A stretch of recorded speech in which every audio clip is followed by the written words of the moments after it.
नमस्कार साथियों,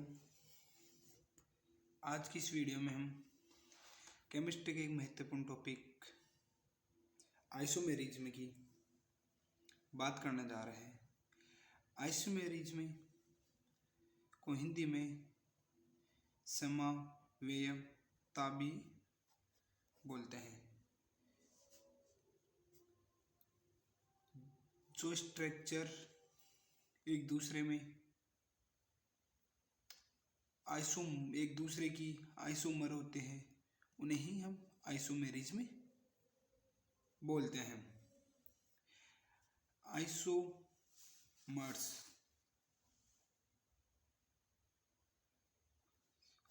आइसोमर्स जो स्ट्रक्चर या जो मोलिकुलर फॉर्मूला, जो संरचना, जो भी आइसोमर होते हैं आप आपस में, उन्हें आइसोमेरिज्म बोलते हैं। इस गुण को ही आइसोमेरिज्म बोलते हैं। आइसोमर्स क्या होते हैं? जिनके मोलिकुलर फॉर्मूला तो सेम हो but structural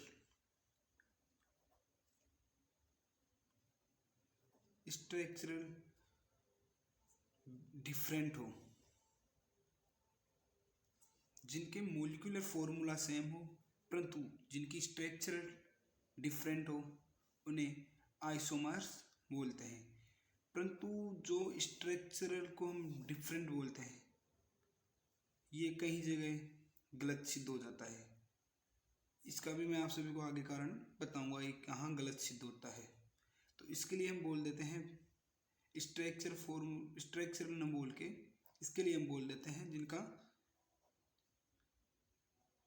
chemical and physical property different हो, उन्हें बोल देते हैं। जिनकी chemical and physical property different हो उन्हें हम आइसोमर बोल देते हैं। जिनका मोलिकुलर फॉर्मूला सेम हो but chemical and physical property या स्पेशियल अरेंजमेंट डिफरेंट हो, उन्हें बोल देते हैं आइसोमर्स। देखो, आइसोमर्स को हम पढ़ते हैं। आइसोमर्स को मुख्यतः दो कैटेगरी में डिवाइड करता है।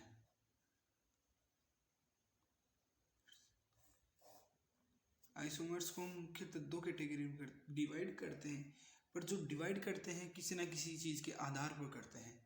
तो आइसोमर्स को हम कनेक्टिविटी या जुड़ने, कनेक्टिविटी बोलते हैं जुड़ने के आधार पर, ये जो जुड़ेगी एक दूसरे से उसके आधार पर हम दो भागों में डिवाइड करते हैं या दो टाइप बोल दो। तो उनमें उसको बोलते हैं on the basis of connectivity.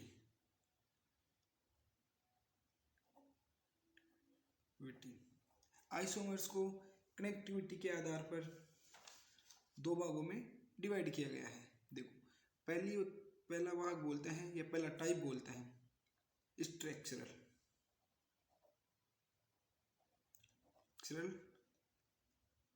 Isomers.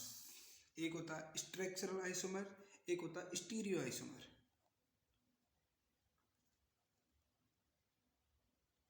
अब बातें हैं स्ट्रक्चरल आइसोमर को क्या होते हैं? जिनका मोलिकुलर फॉर्मूला सेम हो but molecular formula same but structural different हो। जिनकी स्ट्रक्चर यानी संरचना डिफरेंट हो परंतु मोलिकुलर फॉर्मूला सेम हो, उन्हें बोलते हैं हम स्ट्रक्चरल आइसोमर्स। ठीक है, जैसे एक मैं आप सभी को इसका एग्जांपल दे देता हूँ। जैसे C4H10 है, तो इसकी दो संरचनाएं बनती है। एक बनती है, इसे बोलते हैं हम, कार्बन पे डायरेक्ट हाइड्रोजन लगा लो या मत लगाओ, डायरेक्ट 4 कार्बन समझ लो या हाइड्रोजन लगा दो। ठीक है, ये C4H10 हो गया, इसको बोलते हैं एन ब्यूटेन।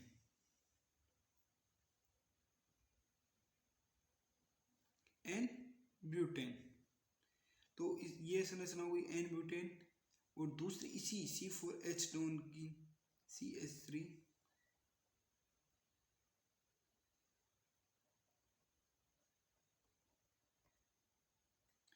एक संरचना बनती है, इसे बोलते हैं आइसो ब्यूटेन। ठीक है, C4H10 की दो संरचना बना रहे हैं, दोनों डिफरेंट है, स्ट्रक्चर डिफरेंट है, परंतु मोलिकुलर फॉर्मूला सेम है। आगे समझ में, जिनके मोलिकुलर फॉर्मूला सेम हो परंतु स्ट्रक्चरल डिफरेंट हो उन्हें बोलते हैं स्ट्रक्चरल आइसोमर्स। ठीक है, स्ट्रक्चरल आइसोमर को सब क्लासों में और डिवाइड किया गया है। पहला आता है चेन आइसोमर्स, दूसरी आती है पोजिशनल आइसोमर्स, तीसरी आती है फंक्शनल ग्रुप, चौथा भाग है रिंग चेन, चौथा टाइप बोल दो या सब क्लास बोल दो रिंग चेन आइसोमर्स। पांचवा होता है मेटामर्स और छठा आता है टोटोमेरिज्म।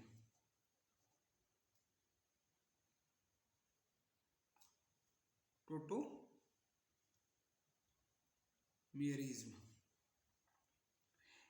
ये स्ट्रक्चरल आइसोमर के सब क्लास है। अब आते हैं हम स्टीरियो आइसोमर में। स्ट्रक्चरल आइसोमर आप सभी को समझ में आ गया होगा। स्ट्रक्चर में क्या होता है, मोलिकुलर फॉर्मूला सेम होता है बट स्ट्रक्चरल डिफरेंट होती है। ठीक है, स्टीरियो में आते हैं जिनका मोलिकुलर फॉर्मूला सेम हो।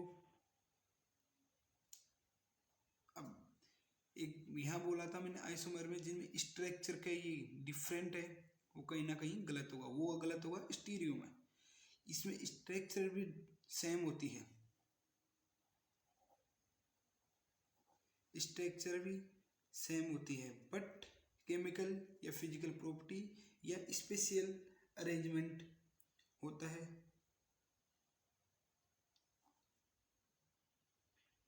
अरेंजमेंट डिफरेंट होता है।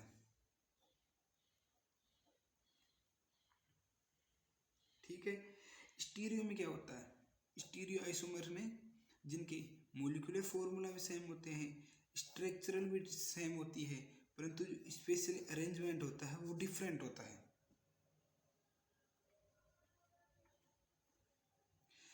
स्टीरियो आइसोमर को दो भागों में डिवाइड के दो भाग हैं। ये स्टीरियो आइसोमर में हम दो को पढ़ते हैं, एक होता है ज्योमेट्रिकल आइसोमेरिज्म और दूसरा होता है ऑप्टिकल आइसोमेरिज्म। ठीक है, इन दो को पढ़ते हैं।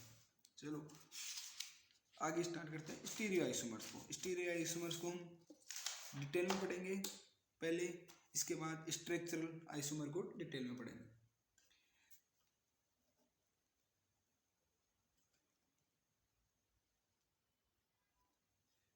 स्ट्रक्चरल आइसोमर, स्टीरियो आइसोमर्स क्या पढ़ रहे हैं, स्टीरियो आइसोमर्स। स्टीरियो आइसोमर्स को दो भागों में बांट कर पढ़ेंगे। देखो, एक होता है कॉन्फिगरेशनली, एक कन्फर्मेशनली।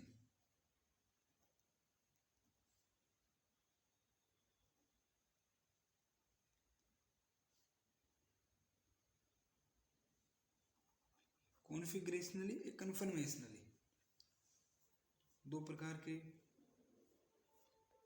स्टीरियो आइसोमर में दो प्रकार के पढ़ते हैं, एक होता है कॉन्फिगरेशनली, एक कन्फर्मेशनली। कॉन्फिगरेशनली क्या होते हैं, जो नॉन इंटर कन्वर्जेबल,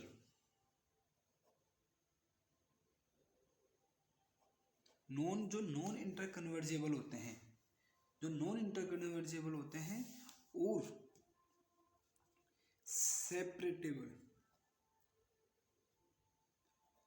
सेपरेबल होते हैं, जो आसानी से जिनको सेपरेट या अलग अलग किया जा सकता है। नॉट इंटरकन्वर्जेबल का होता है जो आप एक दूसरे में आसानी से ना बदले।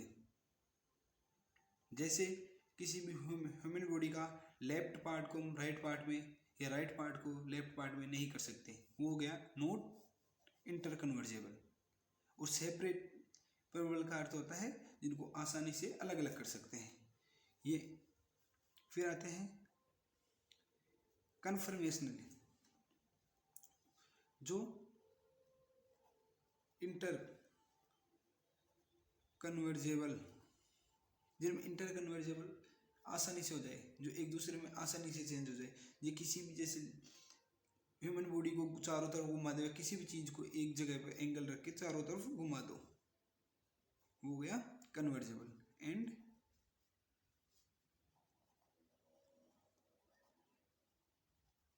नॉन सेपरेबल, जिनको आसानी से हम बदल एक दूसरे में पृथक नहीं कर सकते या अलग अलग नहीं कर सकते हैं।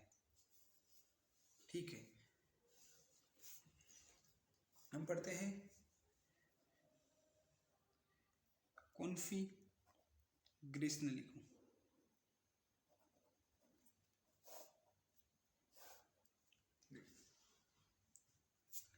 यहां तक समझ में आ गया कॉन्फिगरेशनली क्या होता है।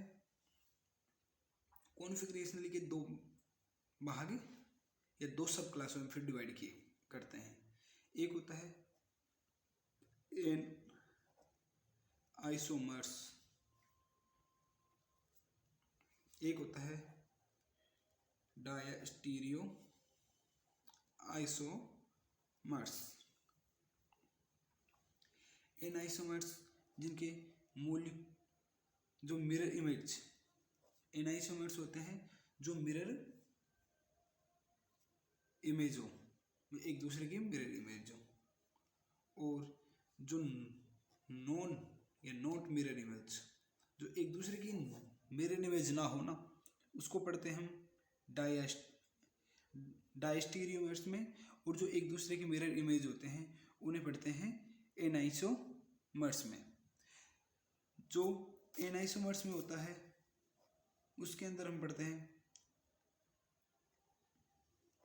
ऑप्टिकल आइसोमर्स को। जो ऑप्टिकल आइसोमर्स होते हैं वो होते हैं एनाइसोमर्स। और डाई आइसोमर्स होते हैं, उसके अंदर ऑप्टिकल आइसोमर्स को भी पढ़ते हैं और ज्योमेट्रिकल आइसोमर्स को भी पढ़ते हैं। ज्योमेट्रिकल आइसोमर्स में क्या होता है, ये ज्योमेट्रिकल आइसोमर्स को हम डायस्टीरियो आइसोमर्स में ही पढ़ सकते हैं, दोनों में नहीं पढ़ सकते हैं। क्योंकि ज्योमेट्रिकल आइसोमर्स होते हैं वो एक दूसरे के मिरर इमेज नहीं होते हैं, वो कभी भी मिरर इमेज नहीं होते हैं। और जो ऑप्टिकल आइसोमर्स होते हैं वो मिरर इमेज हो भी सकते हैं और नहीं भी, इसमें नहीं हो रहे हैं इसमें हो रहे हैं। तो ऑप्टिकल आइसोमर्स को दोनों में पढ़ते हैं। ठीक है, जो ज्योमेट्रिकल आइसोमर्स होते हैं उसको तो पढ़ते हैं ओनली डायस्टीरियो आइसोमर्स में, जिसमें मिरर इमेज नहीं होते हैं, वो एक दूसरे की मिरर इमेज नहीं होते हैं। और ऑप्टिकल आइसोमर्स होते हैं वो मिरर इमेज होते हैं, तो इसलिए इसको पढ़ते हैं एनाइसोमर्स में और डायस्टीरियो आइसोमर्स में। ठीक है, अब सबसे पहले हम स्टार्ट करने जा रहे हैं ज्योमेट्रिकल आइसोमर्स, जिसे बोलते हैं जीआई। देखो, ज्योमेट्रिकल आइसोमर्स को पढ़ते हैं तो पहले शुरू करते हैं एक एग्जाम्पल लेके। CH2 यहाँ लगा दिया क्लोरीन, यहाँ लगा दिया फ्लोरीन। इसकी दूसरी स्ट्रक्चर बना देते हैं 2CH2, यहाँ लगा दिया क्लोरीन, यहाँ लगा दिया फ्लोरीन। एक तो बना दी ये, एक स्ट्रक्चर ये बना देते हैं हाइड्रोजन फ्लोरीन, हाइड्रोजन फ्लोरीन, इसकी बना देते हैं एक दूसरी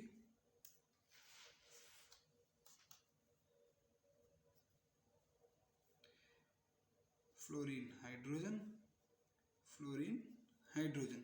अब इन दोनों में से कौन सा ज्योमेट्रिकल आइसोमर्स है और कौन सा ज्योमेट्रिकल आइसोमर्स नहीं है। तो देखो ये ज्योमेट्रिकल आइसोमर्स नहीं है, ये एक दूसरे के आइडेंटिकल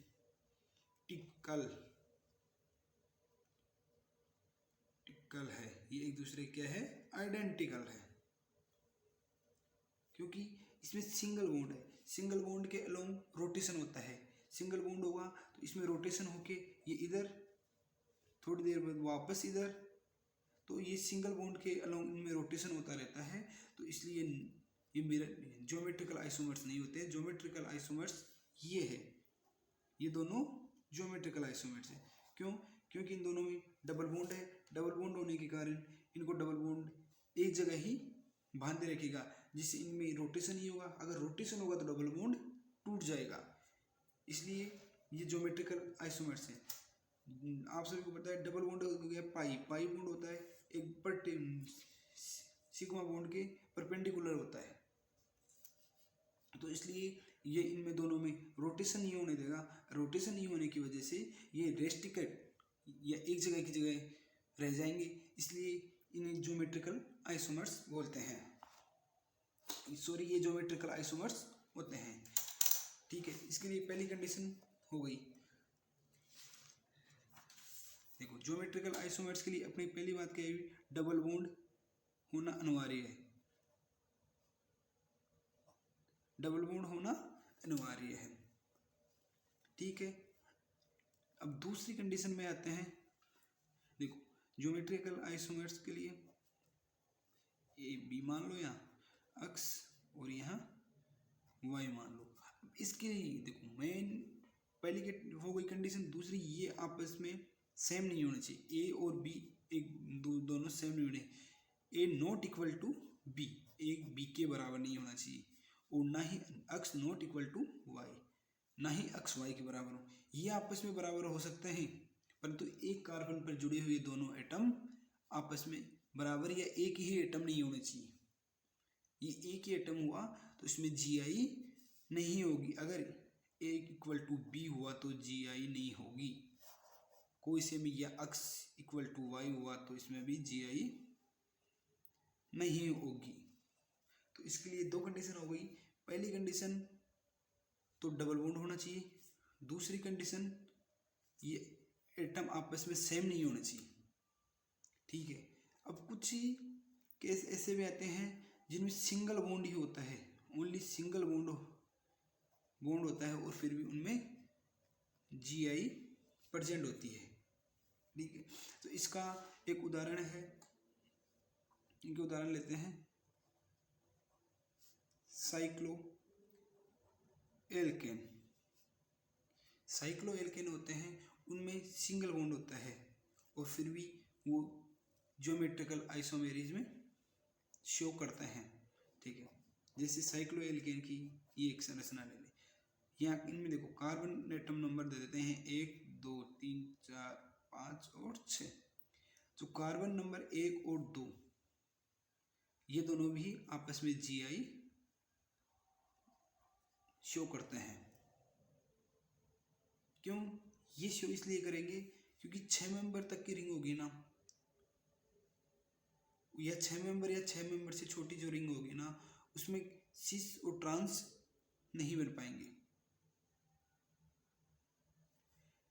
ये घूम नहीं पाएंगे। सिस ट्रांस कैसे नहीं बन पाएंगे, सॉरी सिस ट्रांस तो जो इस पे जुड़े होंगे इन एटम से इनसे बन पाएंगे, जो इन पे जुड़े हुए होंगे इनसे जुड़ पाएंगे।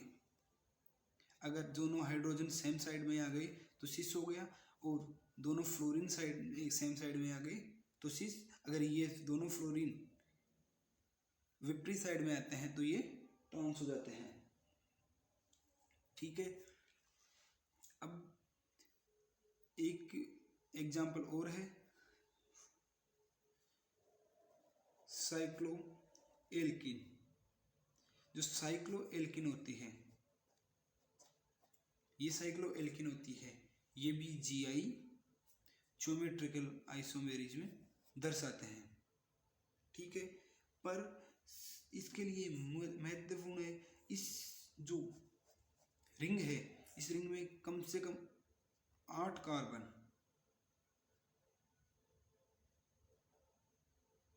8 कार्बन एटम होने चाहिए, जब ये जीआई शो करेगा। देखो साइक्लोएल्केन में जीआई या ज्योमेट्रिकल आइसोमेरिज्म में होने के लिए कम से कम उसके अंदर 8 कार्बन होने चाहिए, तभी जा करके वो ज्योमेट्रिकल आइसोमेरिज्म शो करेगा और इसमें सिस और ट्रांस दोनों स्ट्रक्चर ये बना पाएगा। 8 कार्बन से ज़्यादा होने के कारण ये वलय थोड़ी बड़ी हो जाती है और इसके कारण से ये सिस और ट्रांस दर्शा देता है। ये कैसे दर्शाता है, एक छोटा सा मैं आपको समझा देता हूँ।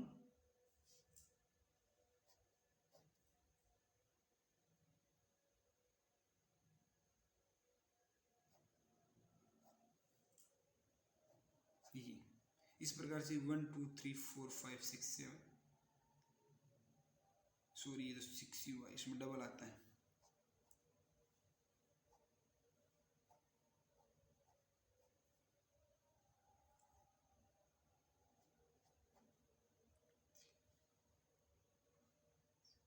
ये 8 कार्बन से ऊपर होने पर ये सिस और ट्रांस ये इस प्रकार से ज्योमेट्रिकल आइसोमेरिज्म दर्शाते हैं। ठीक है, एक उदाहरण और देखते हैं इसका, जो ज्योमेट्रिकल आइसोमेरिज्म दर्शाते हैं वो है एल्काइलिडीन। एल्काइलिडीन की स्ट्रक्चर ये होती है और ये भी ज्योमेट्रिकल आइसोमेरिज्म दर्शाता है। ये भी सिस और ट्रांस के आधार पर ज्योमेट्रिकल आइसोमेरिज्म दर्शाता है। अब ज्योमेट्रिकल आइसोमेरिज्म ये देखने के बाद हम देखते हैं इनके नोमेनक्लेचर। ज्योमेट्रिकल आइसोमेरिज्म के जो नोमेनक्लेचर होता है उसे देखते हैं। ज्योमेट्रिकल आइसोमेरिज्म में हम कहते हैं 2 प्रकार के नोमेनक्लेचर देखते हैं। देखो अब ज्योमेट्रिकल आइसोमेरिज्म में क्या देखने जा रहे हैं, nomenclature of geometrical isomerism.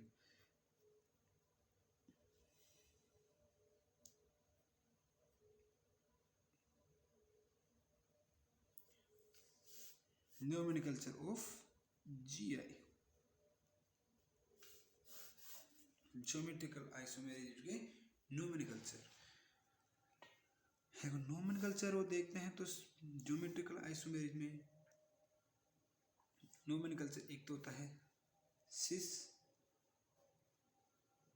Trans type का और एक होता है ई और ई एंड जेड। सिस और ट्रांस टाइप का नोमेनक्लेचर होता है एक तो, और एक ई जेड। सिस और ट्रांस में जैसे कार्बन कार्बन पर ये हो गया अक्स, ये हो गया वाई, ये हो गया ए और बी। जब A not equal to B और x not equal to y, sorry x not equal to y ये होते हैं, परंतु अक्स इक्वल टू ए और वाई इक्वल टू बी ये अगर सेम आ जाते हैं तो इनमें देखते हैं हम cis trans isomerism, geometrical isomerism देखते हैं। तो इसमें हम नोमेनक्लेचर देखते हैं, इनका नोमेनक्लेचर देते हैं सिस ट्रांस के आधार पर। अगर किसी भी इन 2 एटम पे जुड़ी चारों वैलेंसी, जैसे ये हो गया ए बी एक्स वाई, ये चारों वैलेंसी डिफरेंट डिफरेंट हो तो उसमें हम देखते हैं ई जेड। जैसे A not equal to B, B not equal to x, x not equal to y, ये सभी ये चारों की चारों वैलेंसी डिफरेंट होना, तो इसमें देखते हैं ई जेड नोमेनक्लेचर। ठीक है, तो हम पहले स्टार्ट करने जा रहे हैं सिस ट्रांस को। सिस ट्रांस को हम स्टार्ट करने जा रहे हैं, तो देखो सिस ट्रांस के कुछ एग्जाम्पल बता रहा हूँ मैं।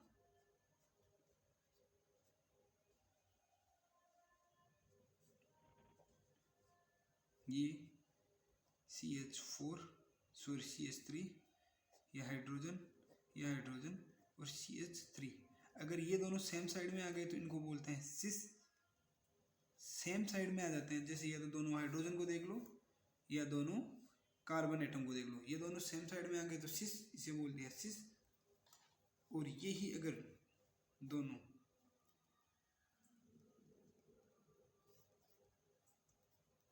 ये दोनों अपोजिट साइड में आ जाते हैं, बोलते हैं ट्रांस। ठीक है, सिस ट्रांस का हो गया। जैसे एक एग्जांपल और ले लो, हाइड्रोजन हाइड्रोजन फ्लोरीन फ्लोरीन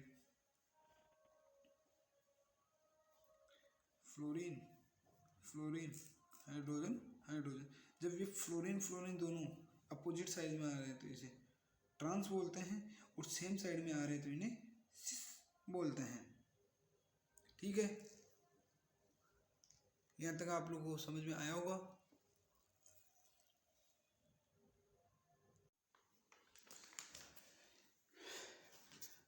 ठीक है, अब सिस ट्रांस का एक और मैं एग्जांपल दे रहा हूँ आप सभी को, जिसका IPAC नाम है ब्यूट 2-in-1,4 डाइओइक एसिड। ठीक है, जिसका IPAC नेम है ब्यूट 2-in-1,4 डाइओइक एसिड। देखो इसको हम समझते हैं। ब्यूट में 4 कार्बन होते हैं,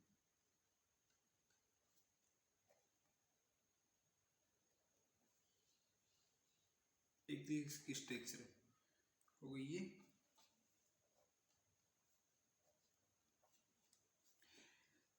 ये होता है ट्रांस। और जो ट्रांस होता है उसे बोलते हैं फ्यूमेरिक एसिड।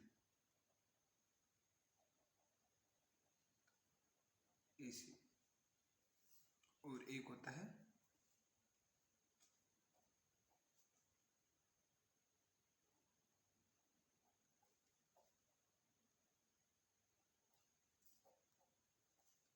ये होता है सिस।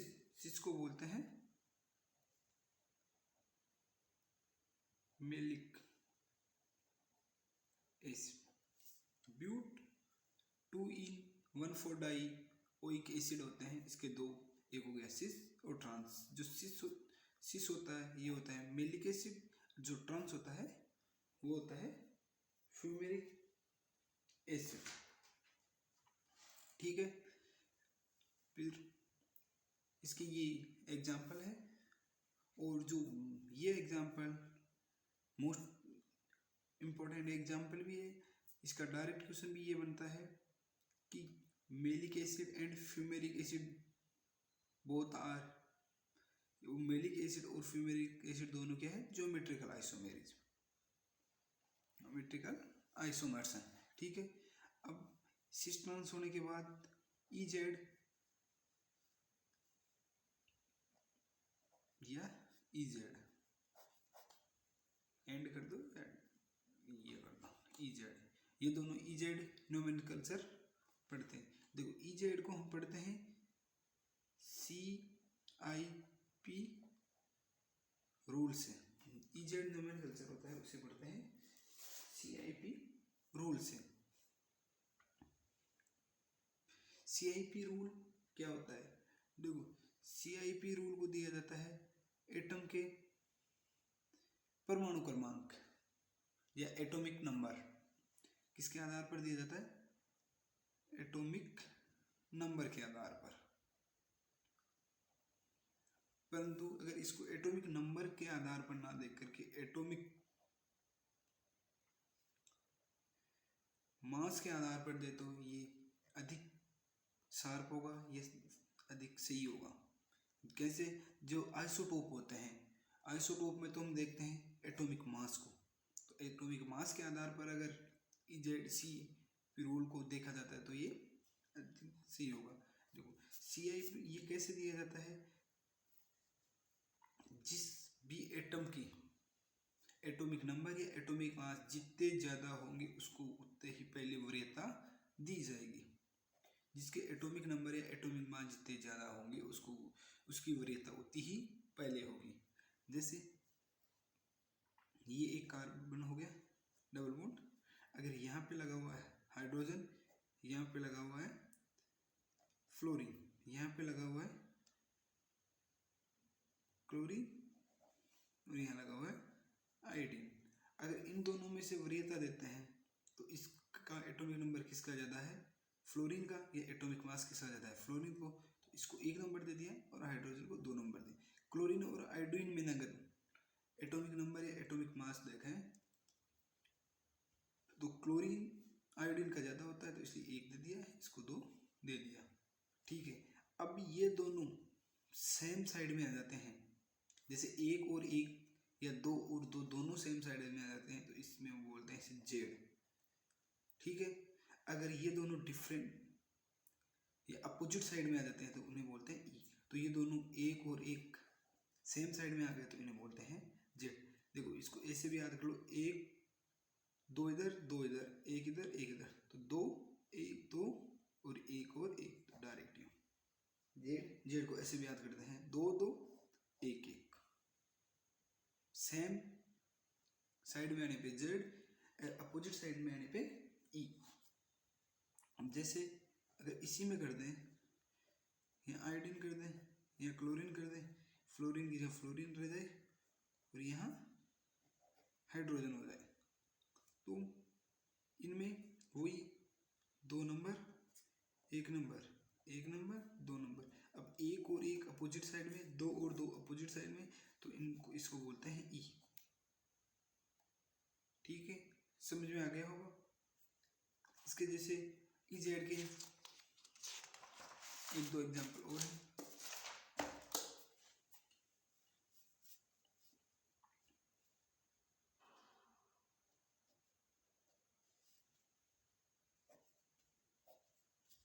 जैसे यहाँ हाइड्रोजन, क्लोरीन, CH3 और CH2 और CH3।